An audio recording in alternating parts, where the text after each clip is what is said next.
noches, Latinoamérica. Es un placer presentarles esta noche al doctor Alfonso Dueñas González, médico especialista en oncología médica y doctor en ciencias médicas, quien nos va a comentar esta noche sobre un enfoque crítico de análisis sobre la presentación de los datos estadísticos en estudios científicos ya publicados que reportan resultados del tratamiento del cáncer de cervix. Es muy importante el enfoque que se le da a este análisis porque es poco usual, poco común, y Alfonso, con la gran experiencia que tiene, las tablas que ha desarrollado a lo largo de estos casi 30 años de ejercicio profesional,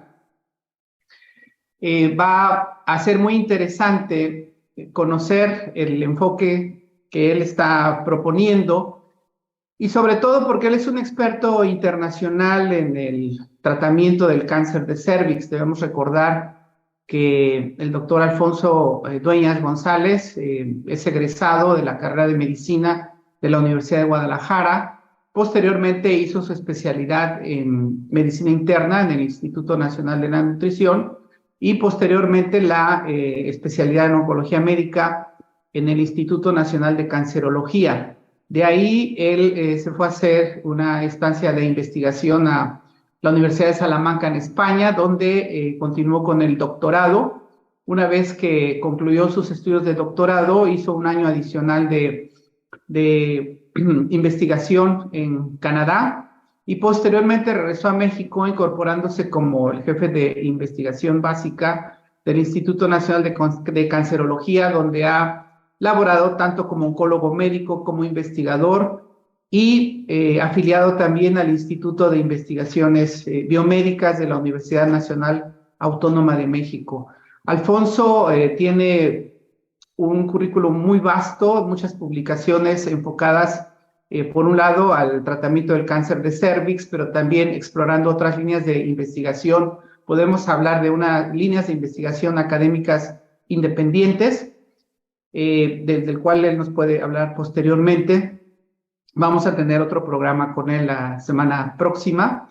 Y bueno, no le quiero robar más tiempo. Alfonso, muchas gracias por tu tiempo y queremos que nos expongas esta noche cuál es tu visión del análisis, cómo se deben hacer los análisis de los resultados, no solo en el caso del cáncer de cervix, porque este es solamente un ejemplo, sino de cómo debemos analizar, cómo debemos razonar la información que se nos está presentando. Muchas gracias, Alfonso. Adelante. Al contrario, Francisco, muy querido Francisco, te agradezco muchísimo la invitación. Yo admiro tu trabajo encomiable que haces, sobre todo enfocado en la prevención, diagnóstico temprano, lo cual, pues para muchos de nosotros como que le restamos importancia, pero si lo vemos desde el punto de vista del beneficio, pues es lo que realmente puede ayudar más al control de cáncer. Y bueno, reitero mi agradecimiento y un saludo a todos los que nos hacen el favor de vernos. Y simplemente algo que quiero mencionar, yo no soy ni versado en estadísticas, al contrario, casi odio las estadísticas. Entonces, no es propiamente un análisis estadístico, sino más bien una visión simple de un médico oncólogo como cualquiera de nosotros. Entonces, pues básicamente es un ejercicio de lo que pienso, en este caso, en lo de cáncer de cervix, que es donde más he trabajado, pero como vamos a ver, esto se puede aplicar en cualquier estudio clínico de la oncología. Básicamente abro con esta diapositiva para que nos ubiquemos cómo estamos en relación al control del cáncer de 1950 y las expectativas para el 2100. Entonces, miren, si se fijan, a partir de 1950 la línea azul es de la mortalidad. Claro, es un macro trend. Vemos cómo en los primeros 50, 60, 70 años del siglo pasado hubo una reducción relativamente dramática de la mortalidad. Sin embargo, vemos cómo a partir del 2000 y en los siguientes años estamos relativamente estancados, y las proyecciones es que pueda seguir aumentando un poquito la mortalidad a nivel mundial. Entonces, lo que yo quiero enfatizar aquí es, ¿qué está pasando? ¿Por qué tenemos esta línea abajo cuando dice ahora en estos tiempos, cuando se supone que tenemos mucho más herramientas, no solamente de diagnóstico y prevención, sino sobre todo de tratamiento? Entonces, ¿qué es lo que está pasando? Porque a pesar de tantas noticias de que vamos muy bien y que curamos más pacientes, que se viven más tiempo, tenemos esta paradoja en la mortalidad que no está reduciendo en estas décadas. Y bueno, otra visión muy general es, vemos básicamente la historia de la quimioterapia, específicamente, digamos, de la farmacoterapia del cáncer, como en los primeros años de que empezó en 1942, hasta básicamente aquí le puse 98, 2000, que es cuando empieza esta nueva etapa de terapias moleculares, pues como hubo muchos avances, se han logrado curar muchos tumores con quimioterapia, hormonoterapia, porque cronológicamente corresponde al mismo periodo. Y esta era que yo le llamo posgenómica, en donde básicamente resalta la medicina personalizada.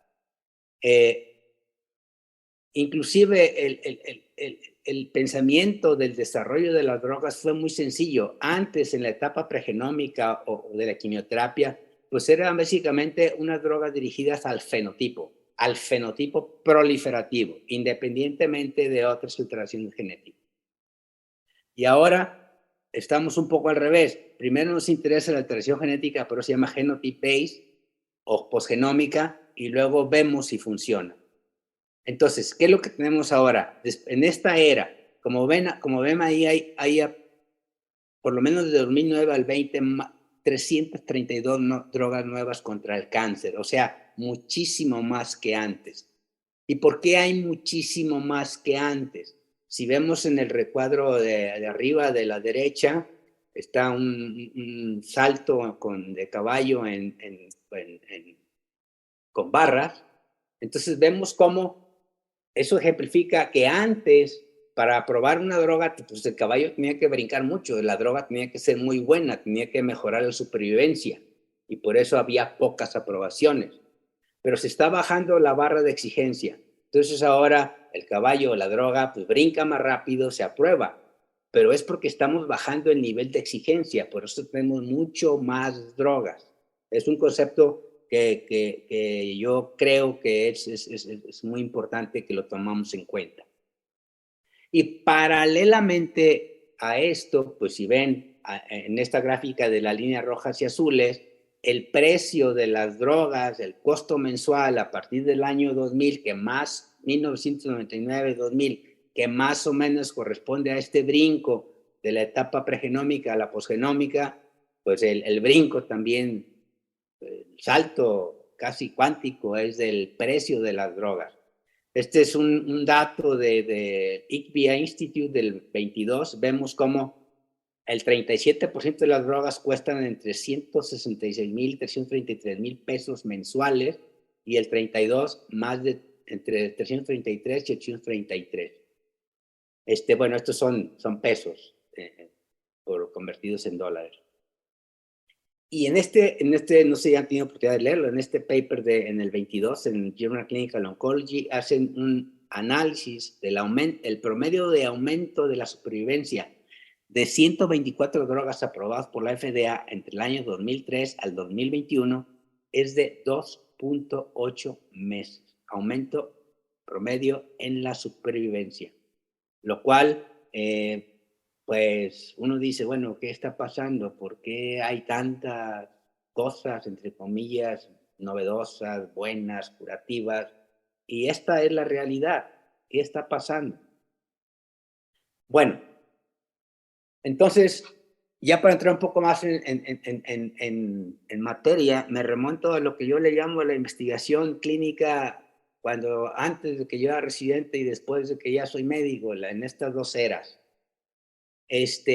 No sé si ustedes se acuerdan, quizá los jóvenes no, pero los que ya estamos más para allá que para acá, más cerca del cielo que de la tierra, acuérdense que antes del 90, por ejemplo, básicamente todos los estudios clínicos de oncología, estudios aleatorizados, pues eran básicamente ideas o deseos de los investigadores, de los oncólogos para hacer un progreso.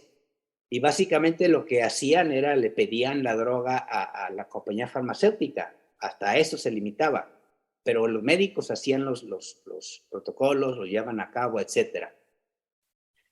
Y esto pues permitió lo que ya sabemos todos, que ahora que con la quimioterapia pues se curen desde linfomas, leucemias, tumores sólidos, etcétera, etcétera, etcétera.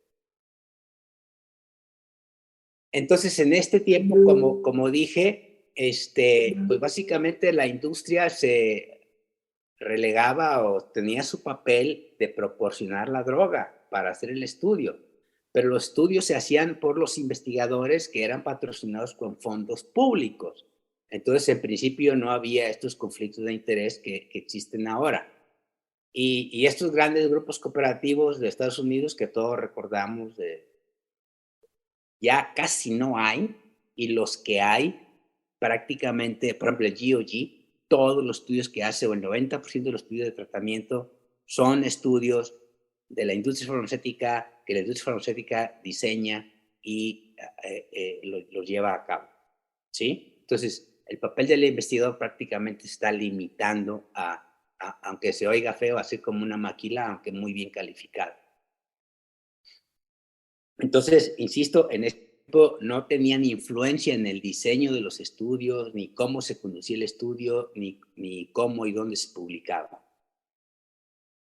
Y además, si se fijan, antes, cuando había una droga, un estudio positivo, entonces lo que seguía eran más estudios clínicos sin la industria farmacéutica para tratar de optimizar, dar más terapia, más dosis, menos dosis, en más tiempo, secuencial, combinada, etcétera. ¿Para qué? Para establecer, optimizar su eficacia y al mismo tiempo reducir la toxicidad. Entonces aquí no había mucho para dónde hacerse, era una idea de los investigadores para el progreso. Pero bueno, perdón, y también no sé si ustedes recuerden, pero antes los comités de ética pues hacían su función muy bien. Es decir, aprobaban los estudios en el menor tiempo posible con los menores trabas burocráticas. ¿Sí? Un estudio se podía aprobar en una semana y podía estarse empezando en un mes. ¿Sí? Es decir, estaba muy claro que la investigación era muy necesaria, era una investigación originada por el investigador y por lo tanto se necesitaba la mínima regulación necesaria. Obviamente en ese tiempo no había las famosas CROS, ¿sí? Y los estudios clínicos pues eran mucho, mucho más baratos que hoy. Sin contar los conflictos de interés, por supuesto. Sin embargo, ya a partir de los 90, con esta nueva ola de drogas, pues básicamente el libre mercado se ha apoderado, ha entrado en todo su esplendor, ¿no? ¿Y qué es lo que ha pasado? A nivel global, pero sobre todo en Estados Unidos, en Europa, básicamente cada vez hay menos fondos públicos para la investigación clínica y por el contrario, este papel lo toma la industria farmacéutica. Cada vez hay más capital privado para la realización de los estudios clínicos. Y no es sorpresa que esto se acompañó de este incremento brutal en el precio de las drogas. ¿Sí? Entonces, lo que vemos ahora en la mayoría de los ensayos clínicos pues es que básicamente es una industria, ¿sí? A la industria y a muchos médicos no les importa si el tratamiento es asequible o no, o si puede llegar a muchos pacientes o no. Aún y tampoco les importa si el efecto es marginal o no. Bueno, quiero hacer un paréntesis de que esto no es una ley, esto es lo que yo pienso y quizá muchos no estén de acuerdo, pero para eso es esta discusión, que espero ocurra ahora al terminar. Entonces, básicamente lo que pretendimos fue hacer como un análisis de esto que está pasando, ¿no? Específicamente en relación a cómo los resultados de los estudios son presentados, tanto en las revistas científicas de más alto nivel, New England, Lancet, Lancet Oncology, etcétera, hasta en la prensa, ¿sí? Hasta en la prensa especializada y prensa común y corriente. Bueno, entonces, tampoco tengo que explicarles mucho, porque quizá ustedes sepan más que yo de estadística y de análisis de supervivencia, pero básicamente la forma más clara, fundamental, estándar es la curva de Kaplan y Meier, que básicamente compara un grupo contra otro, generalmente un grupo tratado contra un grupo con placebo o con un tratamiento experimental. Entonces, este es un método intuitivo, no requiere muchas adivinanzas, porque básicamente lo único que compara es el control contra el tratamiento, ¿sí? Y el problema es que no se pueden incorporar variables que son tan importantes en este modelo. Y por eso los científicos en la estadística pues introdujeron desde hace muchos años el modelo más común, que es el Cox Proportional Hazard Model, en donde tiene la ventaja de que incorpora un montón de variables que sabemos que influencian o pueden influenciar el resultado, ¿sí? Aquí lo catalogan como esotérico, o sea, es medio complicadillo entenderlo y más hacerlo, ¿no? Y en eso estoy yo, o sea, para mí es un poquito esotérico, pero bueno, trato de entenderlo. Entonces, en este modelo habitualmente, pues ya sabemos, se toman en cuenta un montón, todas las variables de importancia. Entonces, el sistema de cómputo lo que hace es nos proporciona unos coeficientes de la relación se mide el riesgo en varios puntos de la curva entre el control y el tratado, y evidentemente aquí van mezclados todas las covariables, y se obtiene un exponente que es el exponente del B, de este coeficiente, y entonces se toma una tasa instantánea. Entonces, hagan de cuenta que una curva se mide como 10, 15, 20 veces en el tiempo, y el promedio de todas estas mediciones individuales es el hazard ratio, o el HR famoso, ¿sí? Y el hazard ratio, pues se define básicamente como lo entendemos. Siempre el control es 1 y el experimental, pues no es 1. Si por ejemplo sale 0.70, significa que hay una reducción del hazard ratio de 30%. Y al contrario, si este aumenta, quiere decir que el control le va peor, ¿sí? Entonces, una reducción significa que el paciente vive más tiempo. Un incremento del hazard ratio por arriba de 1 significa que al tratamiento experimental le va peor. Y la significancia estadística de esto, además de la P, es que el intervalo de confianza no pase ni de 1 ni salga negativo. Si pasa de 1, ya no es estadísticamente significativo. Eso es muy importante, muy importante. Bueno, el problema de hazard ratio es que es un valor que no tiene mucha dimensión, porque si se presenta como tal, o sea, solamente decir hazard ratio, reducción del 30%, no nos da mucha información, ¿sí? ¿Por qué? Porque, como les digo, es una medición que se hace una sola vez en el tiempo, aunque se haga muchas veces y nos resulte un promedio. Entonces, lo que nos dice, insistiendo, un hazard rate de 0.5 significa que el grupo que tiene un hazard rate más alto llega a la muerte más rápido, ¿sí? O el individuo que en un hazard risk, el tratamiento con un hazard risk que disminuye, entonces alcanza la muerte al final, por eso vive más tiempo, ¿sí? Pero este análisis no es dicotómico, no nos dice al final cuántos pacientes viven y cuántos pacientes mueren. Entonces, desgraciadamente, el cáncer, el tratamiento, pues muchos pacientes fallecen. Entonces, es sumamente importante, al menos desde mi punto de vista, pues saber, además de si viven más o menos meses, cuántos pacientes al X tiempo están vivos o están muertos, ¿sí?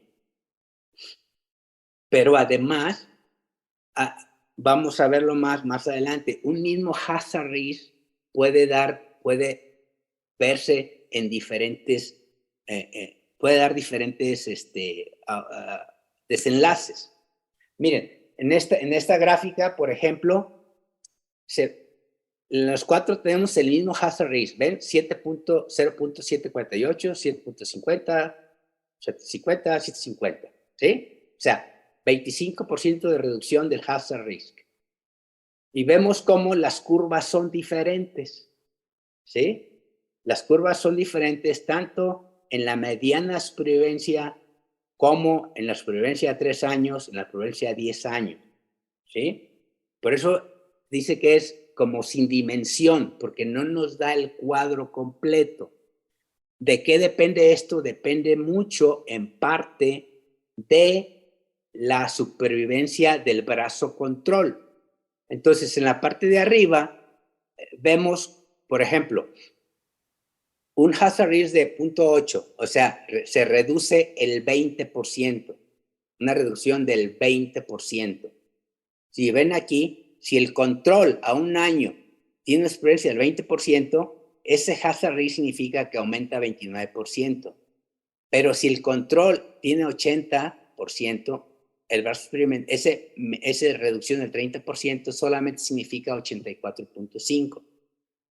Abajo vemos un hazard risk de 20, o sea, una reducción del 80%. Vemos cómo a un año el control tiene una experiencia del 20%, pero el experimental con este hazard risk tan alto, tan reducido, pues aumenta el 56% de supervivencia a un año. Si el control, en este caso, tiene una proporción de vida 80%, a pesar de que se reduzca tanto el hazard risk, solamente aumenta el 16%. Entonces, por eso es importante saber que el puro hazard risk no nos dice muchas cosas si no tenemos las otras variables de importancia. ¿De acuerdo? Y luego viene otro concepto que se usa mucho, aunque no en los estudios clínicos, por razones obvias, pero que es importante entenderlo. Los riesgos relativos y los riesgos absolutos. Entonces, este es un ejemplo. Las curvas son imaginarias porque en los riesgos absolutos no es time event, es sí o no, dicotómico. Entonces, las curvas solamente las puse para ejemplificar, pero aquí no hay curvas. Entonces, si se fijan, en el de arriba, de 100 pacientes, de 100 pacientes sin tratamiento, 98 vivos, 2 muertos. Con tratamiento, 99 vivos y 1 muerto. Reduce el 50% del riesgo relativo, ¿sí? 50%. Acá abajo, el tratamiento hipotético A, lo mismo, al revés, en este caso se mueren 98, 2 vivos, pero el tratamiento experimental se mueren 49 y 51 vivos. Y si se fijan, la reducción del riesgo relativo es exactamente igual, 50%. Entonces, aquí es cuando importa mucho saber el riesgo absoluto, la reducción del riesgo absoluto. En este caso, como es esperable, el 1%, la reducción del riesgo absoluto es del 1%, mientras que abajo es del 49% la reducción. Si se fijan, insisto, con la misma reducción del riesgo relativo. ¿Y esto cómo lo acomodamos en lo que les voy a decir más adelante? Bueno, esto es solamente un ejemplo para que veamos cómo es tan importante. Por eso cuando salen los papers, salen de COVID-19 y cualquier paper que dice reduce el riesgo del evento en un 78%, etcétera, tampoco nos dice nada si no sabemos toda la historia, todo el cuadro completo. Entonces, en este estudio, por ejemplo, en Israel, que vacunaron un poquito más de 500,000 con COVID y el mismo número, 526,118, sin o con placebo. No sé si fue placebo o sin vacuna. En este caso, el evento era la muerte. Entonces, se murieron 32 pacientes en el brazo control y solamente 9 en el brazo vacunado, en el grupo vacunado. Y la reducción del riesgo relativo para muerte fue brutal, 71.88%. ¿Pero qué? ¿Creen? La reducción del riesgo absoluto es 0.004, o sea, prácticamente nada. Y de la reducción del riesgo absoluto se saca este parámetro que se llama Number to Treat, NNT. ¿Cuántos pacientes, y eso aplica en el tratamiento del cáncer, necesitamos tratar para evitar un evento, el que sea, muerte o recaída, lo que sea? Entonces, en este ejemplo, el NNT es de 25,949. O sea, que ocupamos vacunar 25,949 para evitar que un paciente muera. Este otro ejemplo de otra vacuna, en esta, del smallpox, en este caso, si se fijan, 2,300, 3,100 vacunados, hubo 76 muertes en los vacunados, en los vacunados y 944 en los no vacunados. El riesgo relativo, la reducción es casi igual que el de arriba, es 89, pero fíjense, el riesgo absoluto, la disminución es del 26%. Solamente se tienen que vacunar 4 individuos para evitar una muerte. Entonces, cuando hablemos de los resultados en tratamiento de cáncer, aunque no estén en el paper porque no lo reportan, hay que saber cuál es la reducción del riesgo relativo y la reducción del riesgo absoluto. Y ya entrando un poco en la materia, básicamente es una diapositiva de otra revisión donde vemos cómo la mediana de supervivencia en el cáncer de cervix avanzado, pues ciertamente ha crecido desde 7.1 en el 81 con cisplatino solo, hasta 24 meses con platino, paclitaxel, bevacizumab y pembrolizumab, ¿sí? Entonces, se fijan cómo ha aumentado la mediana desde 7.5, como 8, como 12, como 16 y 24. Entonces, cuando uno ve esto, pues obviamente sí estamos avanzando, aunque sean 40 años, ¿sí? Sí, 40. Entonces, en 40 años hemos logrado de 7.5 meses a 24 meses, ¿sí? Bueno, eso es como se publican los resultados. Pero cuando aplicamos estas cosas de los riesgos relativos y los riesgos absolutos y el number to treat, pues nos da un escenario un poco diferente, si no sorpresivo. Entonces, aquí donde dice, bueno, está el ensayo clínico, en este caso es el GOU 139, el de platino contra platino topotecan, el de bevacizumab y el de pembrolizumab, y el último es uno reciente de segunda línea con semiplimab, de segunda línea en avanzado. Entonces aquí están el número de pacientes vivos, el número de pacientes muertos por cada brazo y la mediana de supervivencia y el hazard risk que se reporta en el estudio, ¿sí? Si se fijan, aquí es 0,76, o sea que se reduce el riesgo 24%, aquí se reduce el riesgo 23%, aquí en el Keynote se reduce el riesgo 35%, aquí en el semiplimab se reduce el riesgo 31%. En todos estos casos hay una significancia estadística. El estudio es positivo, ¿sí? Pero ¿qué pasa cuando vamos al paper? Porque no siempre está, a veces tenemos que ir a los datos suplementarios y vemos el número de muertos y el número de vivos. Con eso podemos calcular el riesgo relativo y el riesgo absoluto. Entonces, si se fijan, en el estudio del topotecan contra cisplatino y en el estudio de bevacizumab contra cisplatino paclitaxel, la reducción del riesgo, esta sí es reducción del riesgo, no de hazard risk, reducción del riesgo relativo es de 10, lo cual no es estadísticamente significativo. La reducción del riesgo absoluto es de 8, lo cual no es estadísticamente significativo.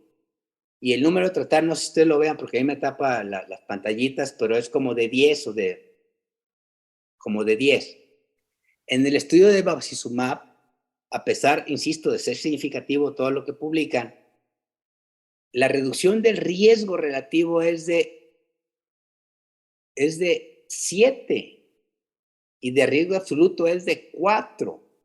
Inclusive, en el riesgo absoluto, si se fijan, el intervalo de confianza es menos 4.51, lo que significa que inclusive el bevacizumab puede incrementar el riesgo de muerte, ¿sí? Y el número to treat creo que es como 22 o 24,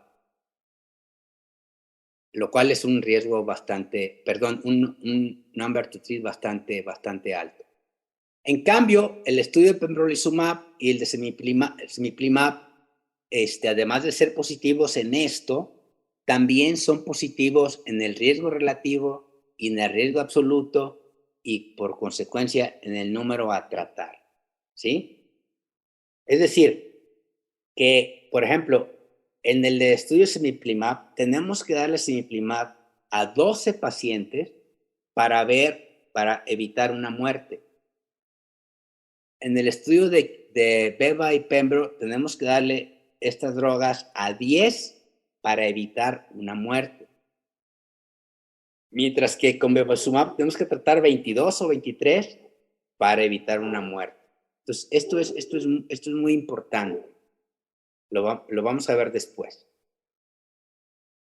Y hay varios ejemplos de esto, pero solamente quiero ponerles esto porque para mí es como el esqueleto, lo importante del estudio.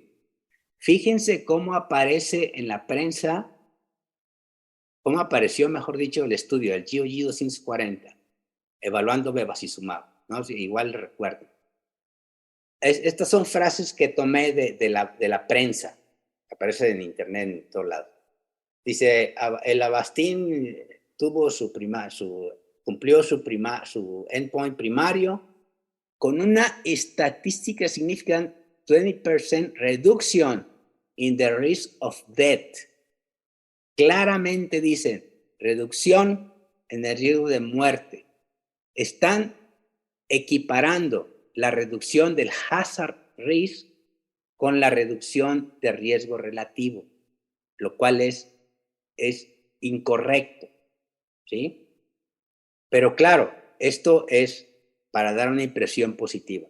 Esta otra, el Avastin plus chemotherapy, ofrece una reducción del 26% del riesgo de muerte, ¿sí? Aquí 26% de reducción en el riesgo de muerte cuando beba se combina con quimioterapia. Entonces, el punto es que realmente, no sé si lo hacen deliberadamente o no saben, que se me hace muy difícil que no sepan, pero la reducción del hazard risk no es reducción del riesgo de muerte, ¿sí? Lo único que dice es que se reduce en un 26% la velocidad de alcanzar el evento, pero en el hazard risk no se toman en cuenta el número total de muertes ni de pacientes vivos. Y en la publicación científica lo mismo, si se fijan,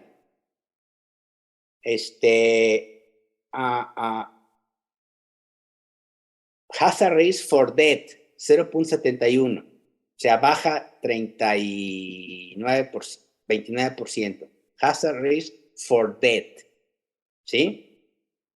Y la otra cosa es que, si se fijan, para los resultados de supervivencia, utilizan el hazard risk, no utilizan el riesgo relativo ni el riesgo absoluto. Pero para evaluar la toxicidad usan el riesgo absoluto. ¿Por qué? Porque dicen específicamente el porcentaje. Eso es el riesgo absoluto, ¿sí? Pero no dicen el riesgo relativo de la toxicidad. Entonces, ¿cómo sería?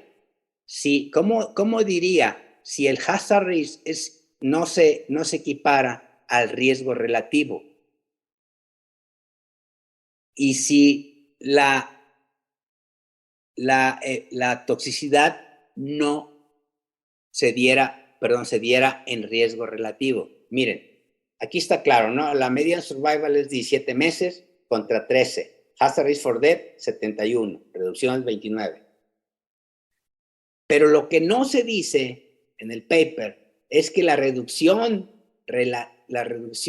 del riesgo relativo de muerte es solamente del 3%, del 6.5%, 0.937, ¿sí? Y que además, obvio, no es significativa. Si se fijan, el rango de la derecha es de 1.08. Esto no es significativo, ¿sí? Y la reducción de riesgo absoluta, peor. Aquí es 3.96 de reducción de riesgo absoluto. Y esto también, si se fijan, en el intervalo inferior, va a lo negativo, de menos 5 a 12.98.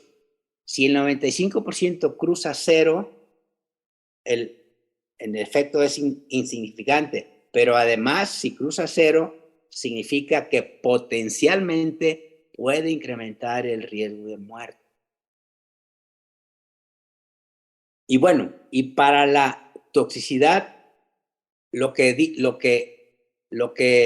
ponemos en los artículos es el riesgo absoluto. Por ejemplo, hipertensión grado 2, 25 contra 22. O sea, aumenta el riesgo absoluto en un 23%. O sea, si damos bevacizumab, hay un 23% más probabilidad de que tenga hipertensión. Pero si estas cifras las pusiéramos como riesgo relativo, el riesgo relativo, el incremento sería de 1.493%. Con los eventos embólicos, el riesgo absoluto sería 7%, el riesgo relativo sería 593%. Fístulas gastrointestinales, el aumento absoluto 3%. Si fuera relativo sería 1.343. Entonces, imagínense a un paciente que le dicen, fíjese que no tiene probabilidad de evitar la muerte o de curarse, pero tiene un 1.423% de riesgo relativo de hipertensión. Entonces, claro, no se debe de decir así como tal, pero sí tenemos que tener muy en cuenta estos conceptos, ¿sí?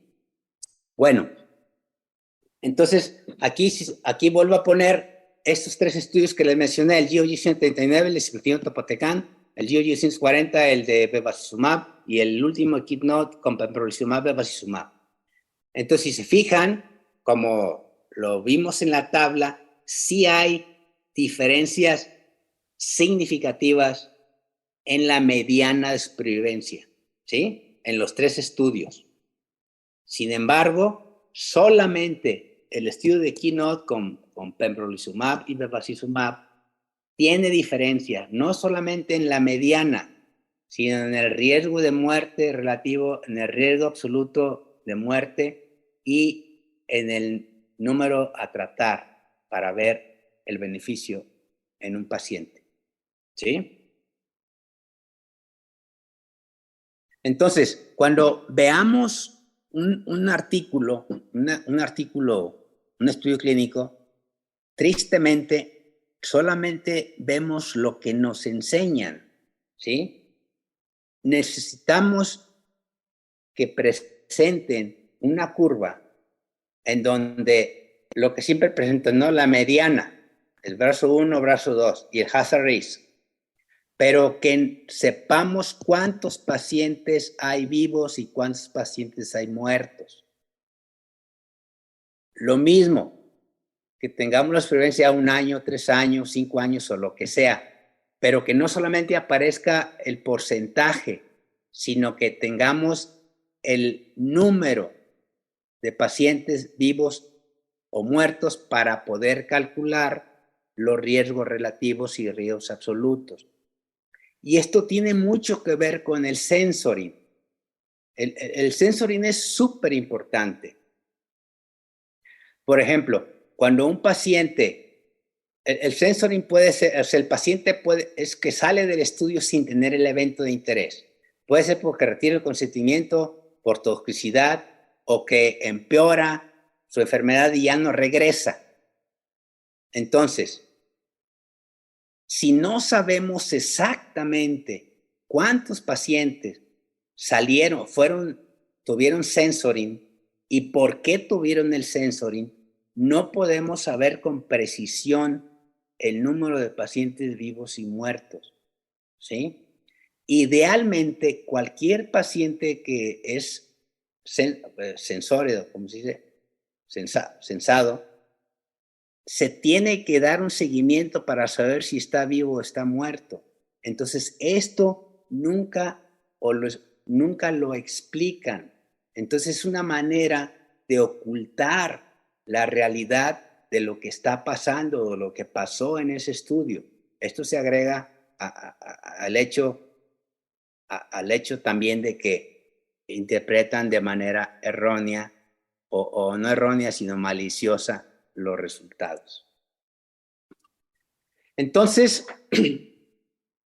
pues evidentemente a todos nos sirve, a los pacientes, a los médicos y al sistema de salud, que los resultados de los ensayos clínicos sean balanceados, o sea, no haya ni hiper ni hipo, ni mucho optimismo ni mucho pesimismo, que estén balanceados. Entonces, en particular, que sepamos muy bien que la reducción del hazard risk no es la reducción del riesgo de muerte. Porque si la reducción del hazard risk lo único que dice es que se aumenta la supervivencia, se aumenta la probabilidad de supervivencia, pero no significa que se evita que ocurra el evento, ¿sí? En otras palabras, lo único que dice es que hay una reducción en la velocidad del evento, no las probabilidades que ocurran. Entonces, si en un estudio solamente ponen el hazard risk y no ponen el número de muertes en cada brazo, obviamente cuando hacen el seguimiento, cuando publican el estudio, no podemos saber qué es lo que pasó en cuanto a la eficacia. Y de hecho, si se fijan aquí, regreso rápidamente, en este estudio del Keynote, el de Beva y Beva más Pembro, en ninguna parte del estudio ni en los datos suplementarios pusieron el número de muertes en cada brazo.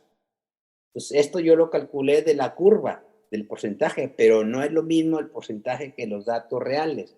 Entonces, para que vean que aún ese estudio tan importante, ni siquiera son capaces de poner el número de pacientes vivos y muertos en cada brazo.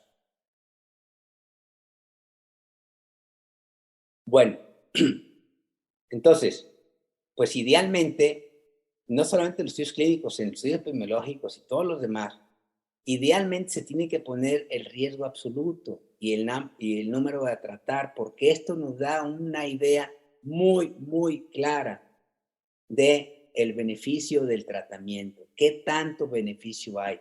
Más allá del hazard risk.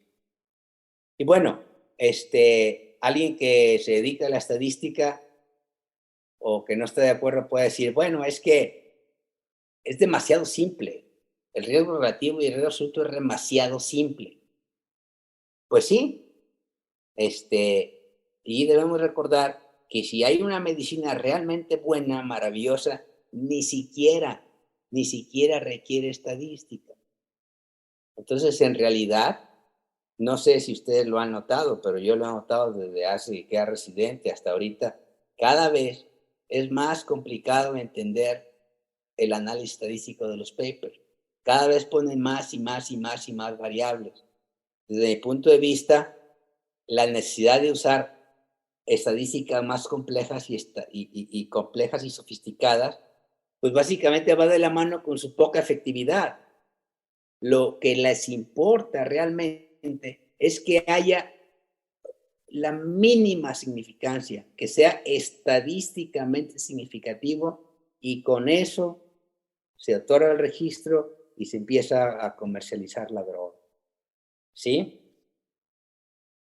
Y bueno, aquí hay otras cosas, ¿no? Pero esto no lo tocamos aquí, pero básicamente a la industria le interesa mucho que los estudios clínicos sean algo así como puros, puros, puros.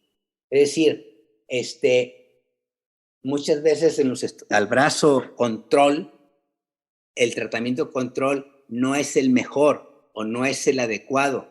Entonces ya de entrada, con eso están asegurando que el estudio salga positivo. O a veces, no sé si han visto que ponen el tratamiento Investigator Choice Therapy. En realidad no es una investigador, no es una elección. Ellos dicen, le puedes dar esto y esto y esto. ¿Sí? Y luego, en muchos tratamientos hay primera línea, segunda línea, tercera línea estándar. Cuando dan primera línea o al primera línea en el estudio clínico, no permiten la segunda línea, menos la tercera línea. Entonces ellos dicen, bueno, es que si, o el crossover famoso, si hacemos esto, pues entonces no vamos a tener el resultado que queremos.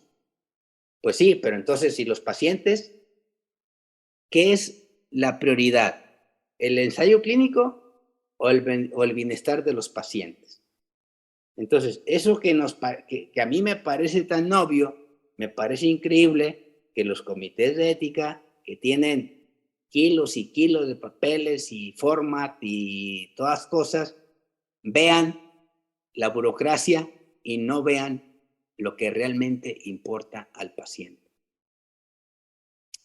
Entonces, pues básicamente yo creo que todos queremos tener progresos reales en el control del cáncer, pero yo creo que también tenemos que ser muy honestos y no usar las estadísticas de manera conveniente para presentar los resultados de manera atractiva y sobre todo usar los adjetivos superlativos, maravilloso, breakthrough y no sé, miracles, etcétera. Eso está mal. ¿Por qué? Porque, como dice aquí, exagerando el progreso o los logros del cáncer, es ofensivo para cualquiera de nosotros que ha perdido un familiar por cáncer o pacientes que están con cáncer. Entonces, y escuchan en las noticias que hay drogas maravillosas y a ellos no les llega nada, o si les llega no los cura, y aparte cuesta muy cara, pues es ofensivo. Y otros van a decir, bueno, lo que pasa es que el tratamiento del cáncer es muy complicado y tenemos que ir de poco a poquito, de escalón en escalón. Y por eso, pues necesitamos las estadísticas complejas. Pero si nosotros aceptamos esto, de antemano estamos diciendo que estas medidas simples, pero muy importantes, como los riesgos relativos, absolutos, el número de tratar, pues realmente no tienen importancia. ¿Por qué? Pues porque nosotros mismos estamos aceptando que solamente podemos avanzar poco a poquito y que no tiene caso utilizar estas medidas simples, pero muy importantes, de ver si hay o no hay realmente un beneficio. Y termino con esta porque también todo el mundo lo leemos, que el problema de las drogas del cáncer no es sostenible, ¿sí? Pero eso también tiene mucha implicación en la práctica pública, a nivel de salud pública, en la medicina pública. Si aceptamos estos tratamientos, pues básicamente ni en Estados Unidos ni en ningún país hay dinero que alcance. Tenemos que ser muy, muy, muy racionales, muy analíticos de los resultados. Y aquí le puse este ejemplo, mire, me metí ahí a las estadísticas. En el 22, todo el presupuesto para salud, o sea, todo, IMSS, ISSSTE, médicos, hospitales, todo, eran 9.607 billones de dólares. Ahí me quebré la cabeza haciendo las conversiones. Sí, más o menos hay casi 5,000 pacientes de cáncer de cervix avanzado al año. Suponiendo que a 5,000 pacientes de cervix en México les demos bevacizumab y pembrolizumab, aquí ni cuento el cisplatino o el carboplatin ni el paclitaxel, y lo compramos a precio de farmacia con las dosis y esquemas de los protocolos con que se aprobó, nos gastamos 883 billones, o sea, el 9.1 del total del gasto en salud.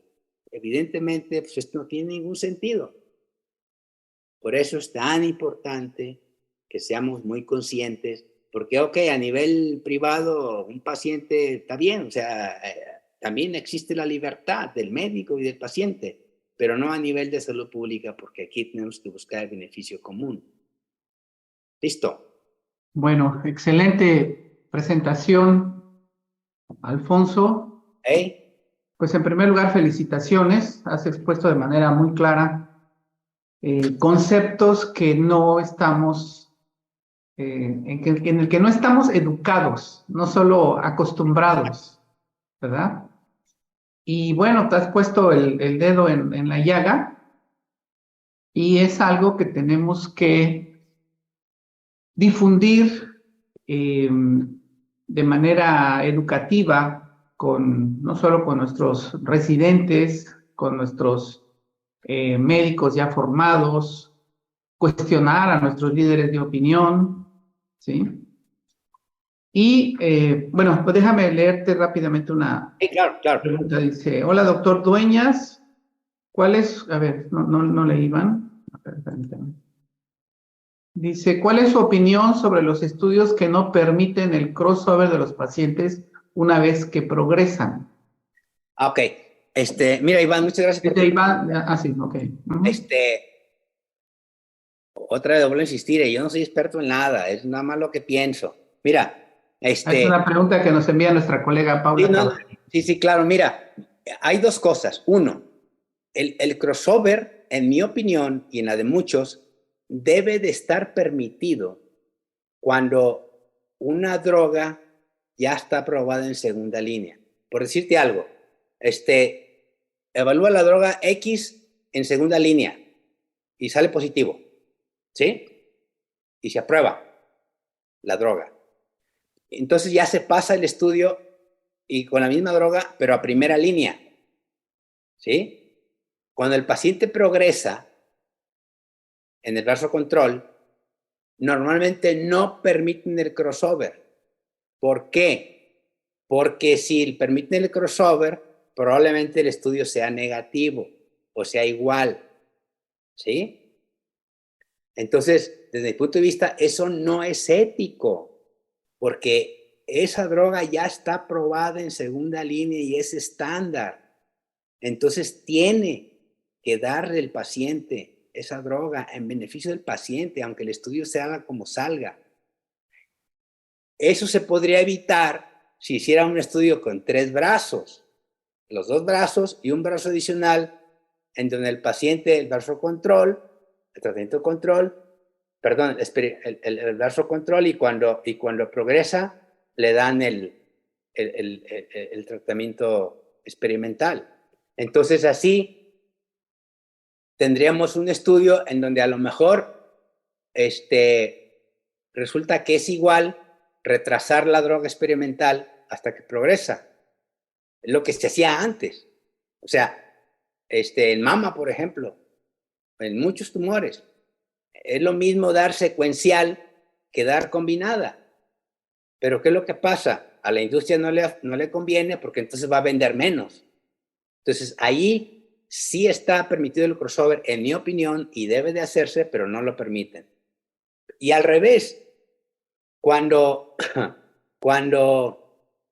no se debe permitir es cuando sí lo hacen. Esa misma droga, en segunda línea, el paciente progresa. En el brazo control, cuando progresa a su tratamiento estándar, entonces sí le agregan la droga experimental. Pero esa droga experimental todavía es experimental, no tenían que habérsela dado porque todavía no se define que es útil o no es útil. No sé si me di a entender. Entonces, el crossover lo hacen cuando no deben hacerlo y cuando sí deben hacerlo, no lo hacen para que su estudio sea más limpio y positivo. Pues son conceptos muy claros. Bueno, para mí me resultan muy claros.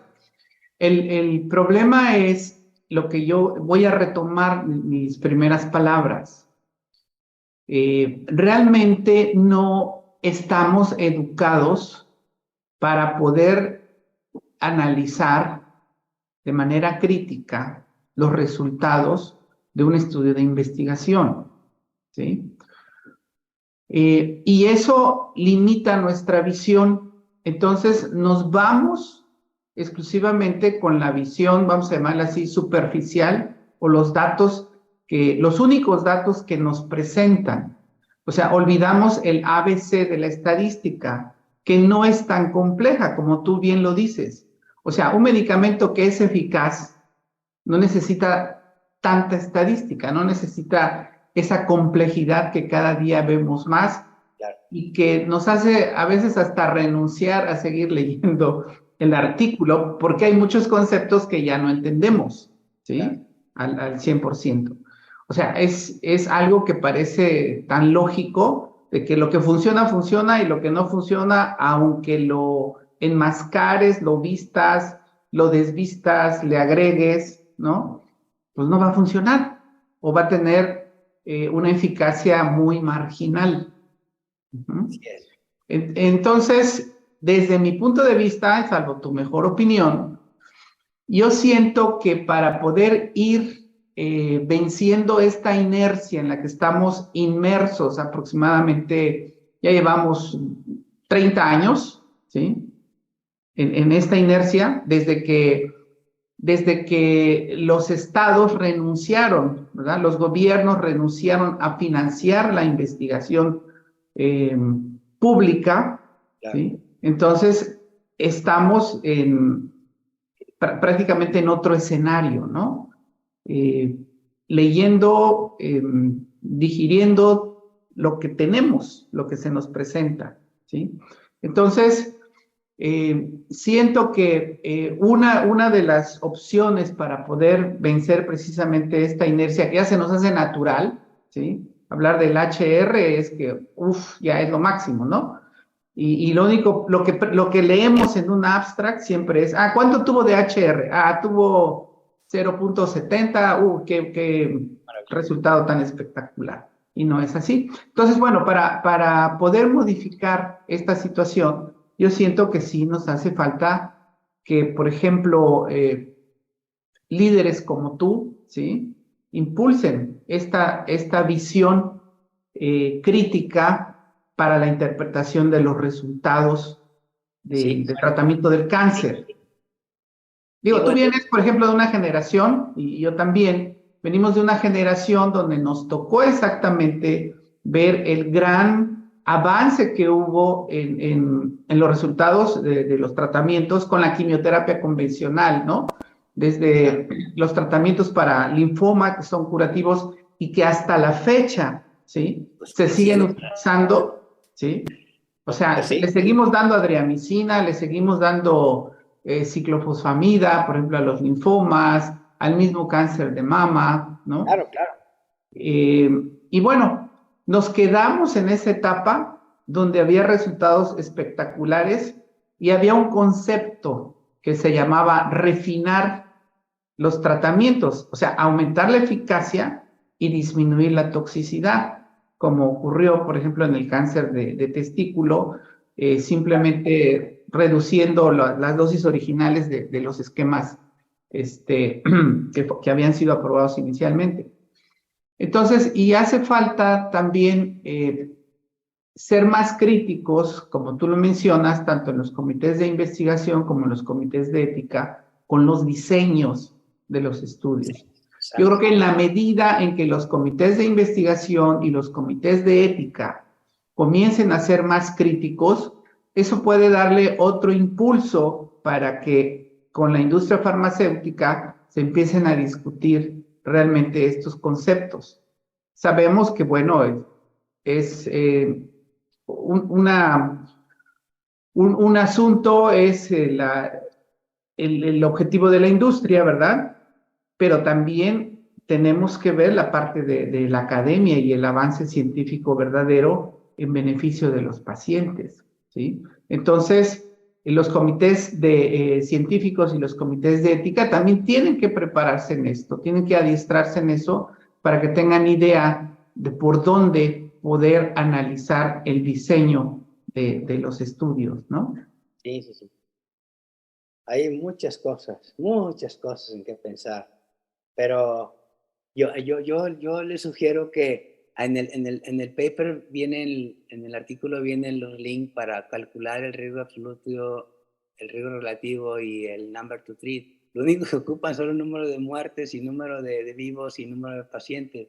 Y se van a dar cuenta de cómo pues es tan mínimo el resultado en muchos drogas, tumores y la enorme implicación que tiene para las finanzas públicas.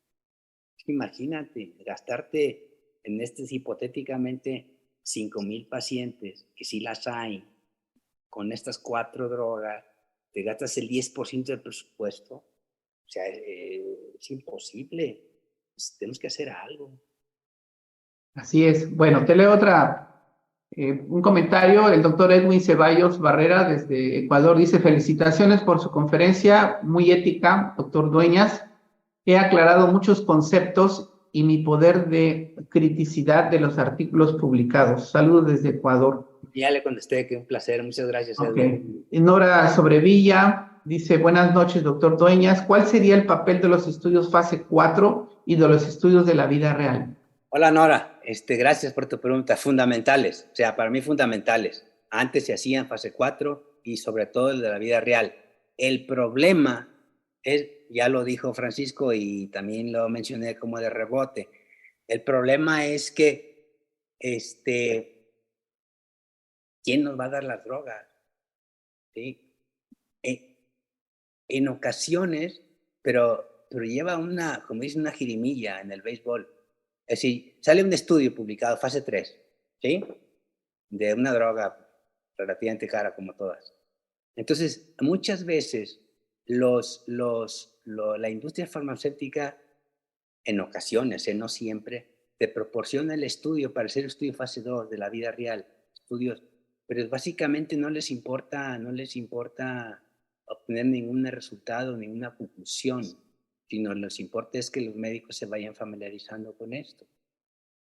Pero estudios fase 4 bien diseñados, pues son esenciales para optimizar el tratamiento, reducir toxicidad, ver si secuencial, ver si aumentamos la dosis, ver si más tiempo, menos tiempo, son fundamentales. El problema es que con estas drogas, pues es difícil hacerlo. O sea, mi respuesta es sí, idealmente tendríamos que hacerlo, definitivamente. Y, y básicamente y eso también, si se fijan, por ejemplo, igual difieren de mí, pero bueno, esto estamos personal, ¿no? Lo que yo veo, por ejemplo, es que en muchos casos, en donde, por decir algo, en ovario, por el bevacizumab, claramente no mete la supervivencia, claramente, solamente peor libre progresión, libre progresión.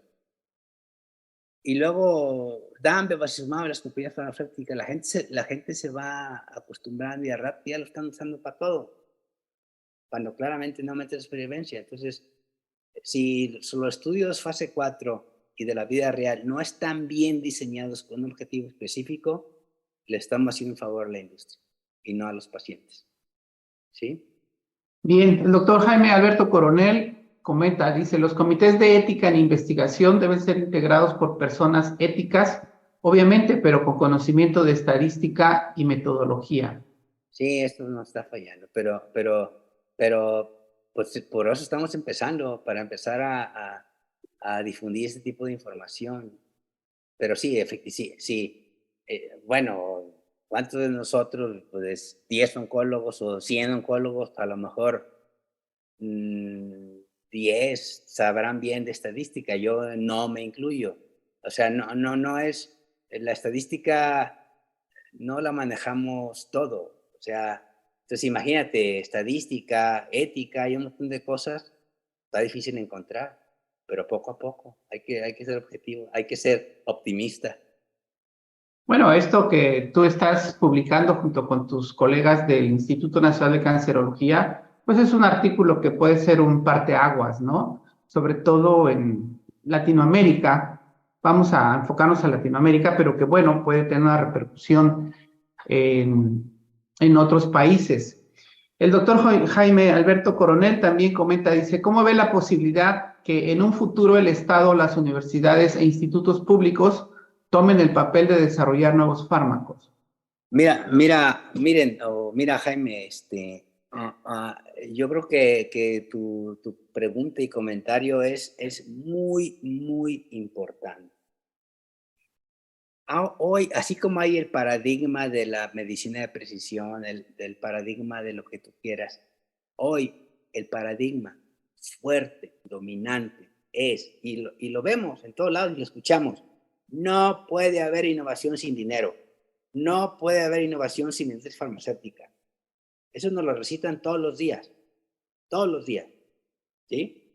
¿Por qué? Porque está toda esta maraña del mercado. Entonces, un paciente en un estudio fase 3 te puede costar 20 millones. Multiplícalo por 400 pacientes con 1000 pacientes. ¿Y ese dinero a dónde se va? Se va a los médicos, al hospital. ¿Sí?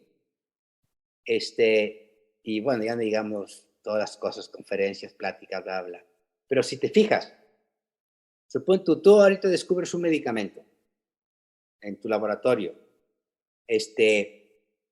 Ocupas un estudio preclínico con un laboratory practices que ahorita vale como unos 14 millones en lo privado.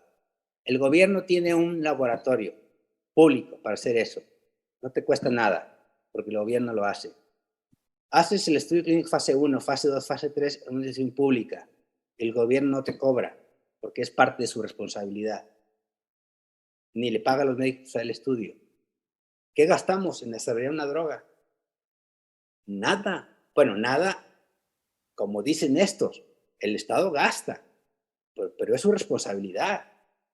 Entonces, esto que dice Jaime es claramente posible y hay que empezar a insistir en esto. Y no solamente en eso, yo me quedaría, un gobierno, un Estado, hace su desarrollo, e inclusive yo, si fuera el responsable de ese desarrollo y de ese Estado, ni siquiera lo patentaría. Que fuera de uso global, gratuito, bueno, no gratuito, sino que no costara nada, que otra gente lo pudiera hacer, no protegerlo. ¿Por qué? Porque la medicina no es un negocio, no es un teléfono, no es una computadora, no es una casa, no es un coche, es un derecho humano. Pero eso tenemos que cambiar poco a poco. Y yo quisiera retomar lo que comenta el doctor Jaime Coronel. Simplemente lo que el doctor plantea es lo que a nosotros nos tocó vivir todavía, Poquito. cuando la investigación era financiada con fondos públicos. Entonces, desafortunadamente, el Estado fue abandonando esa responsabilidad social a nivel mundial, ¿sí? Que ya lo comentaremos la próxima semana con la presentación de tu libro, pero que bueno, tenemos que ir retomando porque ese modelo no ha demostrado que realmente resuelva desde un punto de vista de la salud pública el problema de muchas enfermedades y en particular el del cáncer. Cada vez, como mostrabas en tu primera gráfica, pues hay más pacientes con cáncer y más mortalidad por cáncer, ¿no? Y realmente podemos decir que los avances, con honrosas excepciones, los avances son insignificantes, ¿no?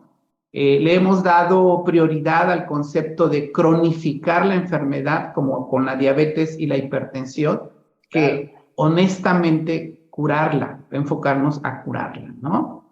Entonces, es muy importante que este tipo de discusión tengamos que hacerla de manera más amplia con todos los agentes involucrados. O sea, no solamente nosotros como oncólogos, sino incluir a colegas que están ligados al área del cáncer, de la salud pública, a los mismos funcionarios que toman decisiones, todas las organizaciones que participan en esto, ¿no? O sea, Sí. es un debate nacional que necesitamos impulsar. Sí, me permito hacer un comentario si tenemos tiempo, pero hace unos meses salió en Nature un comentario de una encuesta y hace un análisis de que en los últimos 50 años los resultados, las investigaciones revolucionarias, o sea, los grandes cambios han ido hacia la baja, o sea, en todas las áreas de la ciencia, ¿sí? Y en la medicina, pues, por ejemplo, la insulina, la penicilina, o sea, el cisplatino, drogas maravillosas, ¿cómo la descubrieron por serendipia? Entonces, la pregunta hoy es, ¿por qué no hacemos descubrimientos grandes? ¿Por qué? Una, porque ya descubrimos todo lo fácil y ya está complicado. Pero la segunda, porque ya no tenemos imaginación, porque ya no nos gusta pensar diferente. Entonces, hay que pensar, o sea, hay que analizar esto. ¿Por qué no se nos ocurren cosas? No, nos vamos siempre a lo que ya está publicado, la misma historia. ¿Por qué no pensamos en otras cosas? Claro, es más fácil hablar que decirlo, ¿no? Yo no he descubierto nada, pero que estoy convencido de esto. Pero bueno, también, o sea, la gente maravillosa nace cada 100 años, cada 200 años. No se dan todos los días. Bueno, pero no podemos no podemos conformarnos. Claro. Para iniciar. No podemos también dejar que la rutina nos aniquile la creatividad, ¿sí? No podemos permitirnos simplemente no hacer nada, ¿no? Sí, el problema es que está muy complicado, pero como vamos a ver en el libro, o sea, estamos avasallados por todo, o sea, los gobiernos, las autoridades sanitarias, los médicos, los científicos, todos estamos avasallados. O sea, nos tienen bien, como dicen, apercollados. Bueno, no hay que dejarnos avasallar la neurona, Claro, es lo más claro, importante, ¿verdad? así es. Bueno, estamos ya pasaditos de tiempo. No sé si hay algo más en el chat. Creo que no. ¿Alguna otra pregunta? ¿Algún comentario final que quisieras? No, Francisco, yo estoy muy agradecido por darme la oportunidad de platicar aquí y ojalá se repita. Porque... Bueno, claro que sí. Al contrario, muchas gracias. Necesitamos esas mentes creativas como tú aquí en Latinoamérica y en el mundo. Siempre es necesario cuestionar, analizar, criticar lo establecido, porque eso es lo único que nos permite avanzar. Así es que, Alfonso, muchas gracias. Francisco, pero no me gustan los halagos. Muchas gracias a todos, ¿eh? Buenas noches. Bueno, hasta luego. Gracias. Nos vemos la próxima semana.